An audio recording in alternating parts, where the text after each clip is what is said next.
va pirate in ye ke in ke nawan in nyali in kin jam in ke nawan re ya lu ken ke mak re ya lo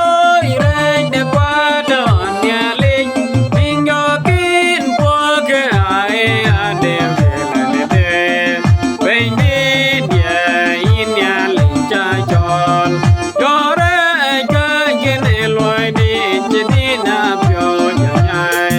in nhẹ cái in cái nấu ăn in nhà lịch in cái nhàn in cái nấu ăn để ra lối kèn che mặt ra lối ra để qua đón nhà lịch in yo kinh phố cái ai đều để bên in nhà lịch để đón in nhà lo ngara để kem côn ra giờ để đón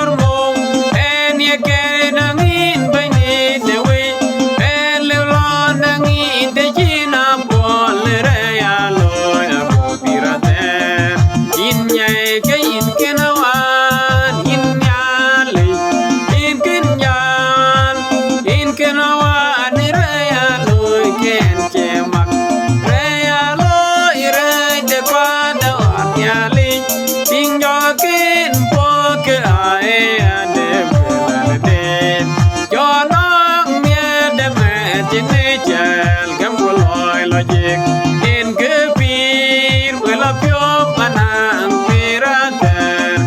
in ye ke in ke